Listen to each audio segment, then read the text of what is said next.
मैं professor Jyoti Singhai, MANIT Maulana Azad national institute of technology Bhopal में प्राध्यापक हूँ और डीन फैकल्टी वेलफेयर हूँ। ज्योति जी, महिलाओं की विज्ञान एवं प्रौद्योगिकी में भागीदारी, आपको क्या लगता है कि ये कितना इम्पोर्टेंट है? ये हमारे जीवन में और हमारे राष्ट्र के लिए बहुत ही महत्वपूर्ण है। संजय जी, अगर आप ध्यान दें तो जिस गति से हमारा राष्ट्र प्रगति कर रहा है, उससे कोई भी क्षेत्र, कोई भी वर्ग, कोई भी श्रेणी या कोई भी लिंग अछूता नहीं है। अगर हम शिक्षा के क्षेत्र में देखें तो हमारे ही संस्थान में, जो कि एक राष्ट्रीय महत्व की संस्थान है, उसमें जब ये स्थापित हुआ था 1960 में, तो एक भी छात्रा नहीं थी। 1965 में 1 या 2 छात्राओं ने एडमिशन लिया, मगर आज की तारीख में अगर आप देखें तो यहाँ पे 20% से ज़्यादा छात्राएं अपना स्नातकोत्तर की शिक्षा ग्रहण कर रही हैं। काफ़ी महत्वपूर्ण बात अब ये है। हम आते हैं कि आज वर्तमान में हम देखें मैडम ज्योति, तो किस प्रकार से एक जो महिला वर्ग है वो विज्ञान एवं प्रौद्योगिकी का रुख कर रहा है और बड़े बड़े अचीवमेंट भी उसने हासिल किए हैं। आप बिल्कुल सही कह रहे हैं संजय जी।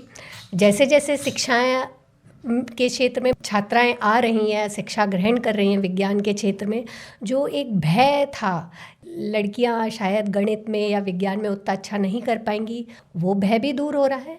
दूसरा, जो परिवार में था एक और संकोच कि अगर हम लड़कियों को इतना पढ़ा देंगे तो शायद वो जीवन में उतना स्थापित्य नहीं ला पाएंगी, तो वो धारणा भी अब गलत साबित हो रही है।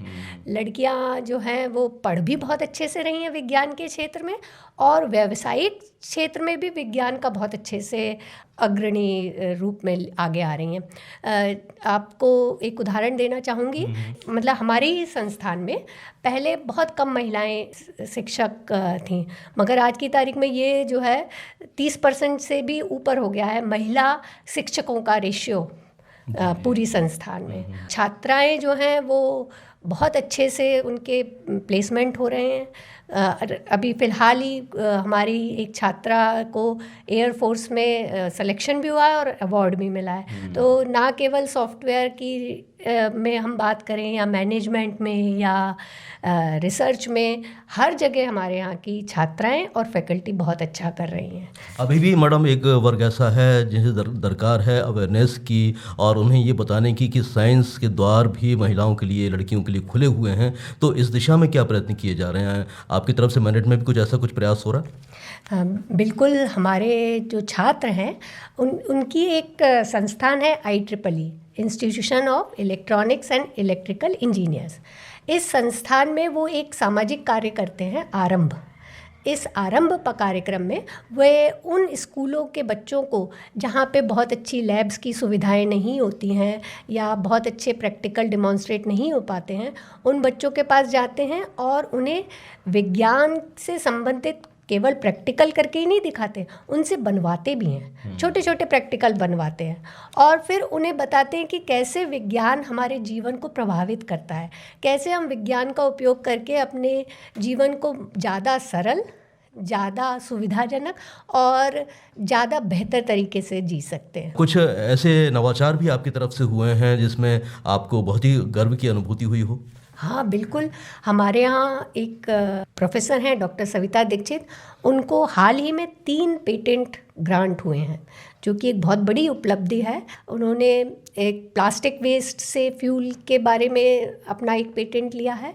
दूसरा, उन्होंने एक ऐसा पॉलीमर कंपाउंड का आविष्कार किया है जो कि प्लाईवुड की जगह इस्तेमाल हो सकता है। तो हमारे जो एनवायरनमेंट है, प्रकृति के संरक्षण के लिए ये दोनों उनके पेटेंट जो है बहुत यूज़फुल होंगे, बहुत मददगार होंगे। मेरा सभी महिलाओं से, समाज के हर वर्ग से एक ही अनुरोध है कि हम विज्ञान का उपयोग समाज की बेहतरी के लिए, समाज की उन्नति के लिए करें और जो भी हम पढ़ते हैं विज्ञान के रूप में या किसी भी रूप में, उसको अपने जीवन में उतारें और उससे एक स्वस्थ जीवन जिए। कोई भी ऐसी गलती ना करें जो कि आजकल कोविड हमारा चल ही रहा है, जिससे कि हमें, हमारे परिवार या हमारे समाज को नुकसान पहुंचे। बातचीत के लिए ज्योति जी आपका बहुत बहुत शुक्रिया। धन्यवाद संजय जी, आपका बहुत बहुत धन्यवाद मुझे ये मौका देने के लिए। मैं डॉक्टर मनीषा दुबे हूँ। आई एम प्रोफेसर मैं इलेक्ट्रिकल विभाग में अधिष्ठाता हूँ और यहाँ डीन आईडी एंड आईआर के पद पर कार्यरत हूँ। महिलाओं की विज्ञान एवं प्रौद्योगिकी में भागीदारी आपके लिए कितना इम्पोर्टेंट है? मैं खुद ही एक महिला हूँ और मेरी माँ भी राष्ट्रपति पुरस्कार प्राप्त महिला रिटायर्ड हैं। तो हम ये जानते हैं कि आज मानव सभ्यता के विकास में पाषाण युग से लेकर आज 21वीं शताब्दी तक इस प्रगतिशील यात्रा में महिलाओं का विशेष योगदान है। और आज की महिला घर में ही नहीं, समाज के हर क्षेत्र में और सारी टेक्नोलॉजी, इवन आज की महिला जो है वो रण, स्वास्थ्य, विज्ञान, सब वैज्ञानिक सारे अनुसंधान और छोटे छोटे इनोवेशंस में भी कार्यरत हैं।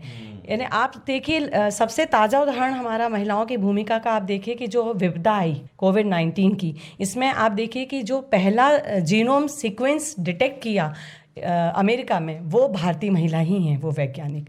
तो अपना सारा कुछ छोड़कर भी महिलाएं आज इस आपदा में भी पुरुषों के साथ कंधा से कंधा मिला के काम कर रही हैं और हर तरफ, हर डायरेक्शन में महिलाएं आज पुरुषों के साथ बराबरी से काम कर रही हैं। तो अब हमें बराबरी तो मिल गई है, लेकिन हमें अभी भी महिलाओं की भूमिका में महिलाओं को सशक्तिकरण करने की आवश्यकता है। हम जानना चाहेंगे कि आप लंबे समय से एक शिक्षा जगत से जुड़ी हुई हैं, तो आपने क्या महसूस किया है कि जब विज्ञान में भागीदारी की बात होती है तो कितना पहले के मुकाबले परिवर्तन आ रहा है लोगों की सोच में? जो केवल आर्ट या कॉमर्स तक जो लोग सीमित थे, खासतौर से वीमेंस जो थीं, वो अब विज्ञान के क्षेत्र में दखल रख रही हैं और उसमें आगे आ रही हैं। हाँ जी, इसका ताज़ा उदाहरण हम देख सकते हैं कि आज स्पेस रॉकेट लॉन्चिंग में वुमेन है, एयरफोर्स पायलट फाइटर वुमेन है, इसरो में वुमेन है। तो निश्चित तौर से पुराने समय की तुलना में आज भागीदारी बहुत ज़्यादा है और अब तो आर्मी में कोर भी मिल गई है महिलाओं को, जो अभी तक नहीं मिली थी। तो निश्चित रूप से हम धीरे धीरे निरंतर क्षण प्रयास कर रहे हैं और हम इसी तरह से आगे रहे तो वो दिन दूर नहीं जब हर कठिन से कठिन परिस्थिति में महिलाओं को सही रूप से बराबरी मिले। अभी तो हम वैचारिक रूप से बराबरी पे आए हैं, लेकिन फील्ड में भी बराबरी से काम करेंगे तो निश्चित रूप से हमारी भागीदारी बढ़ी है। राष्ट्रीय प्रौद्योगिकी संस्थान से जुड़ी हुई हैं, जो कि एक बहुत ही महत्वपूर्ण संस्थान है, और हम जानना चाहेंगे कि इसके माध्यम से आप खुद कितना लोगों को अवेयर कर रही हैं ताकि वे इस फील्ड में आगे आएँ और अपना एक ऊंचा मुकाम हासिल करें। हाँ जी, आपने बहुत सही प्रश्न उठाया है। हमारे यहाँ पर विभिन्न तरह के सेमिनार, वर्कशॉप, ट्रेनिंग प्रोग्राम होते हैं जिसमें वुमेन पार्टिसिपेंट भी आती हैं महिलाएं और प्रशिक्षणकर्ता भी हम लोग प्रोफेसर्स रहते हैं। बाहर के एक्सपर्ट भी आते हैं, विभिन्न वैज्ञानिक आते हैं, अनुसंधान क्षेत्र से लोग आते हैं, इंडस्ट्री से एक्सपर्ट्स आते हैं और स्टार्टअप योजनाएं होती हैं। अभी हमारा फरवरी में ही एक 5 डेज़ ट्रेनिंग प्रोग्राम है जो कि वुमेन राइट्स और जेंडर इक्वलिटी पे है। तो इस तरह विभिन्न प्रोग्राम, वर्कशॉप, कॉन्फ्रेंस हम आयोजित करते हैं जिससे कि इंटरनेशनल भी करते हैं, नेशनल लेवल पे भी करते हैं, तो जिससे कि महिलाओं को इस क्षेत्र में, विज्ञान अनुसंधान के क्षेत्र में आगे आने के लिए बढ़ावा मिले और वो उन्हें प्रोत्साहन मिले। अंत में आपकी तरफ से क्या संदेश होगा? मैं अपनी सभी महिलाओं को सलाम करती हूँ और उनसे ये अपेक्षा करती हूँ और अपना पूरा सहयोग वुमेन एम्पावरमेंट और डेवलपमेंट के लिए मैं आगे भी इसी तरह प्रयास करूँगी, पर्सनल लेवल पे, व्यक्तिगत तौर पे भी, और MANIT भोपाल की तरफ से भी जो भी प्रयास होगा वो हम जरूर करेंगे। बहुत बहुत शुक्रिया आपका। थैंक यू सो मच, धन्यवाद।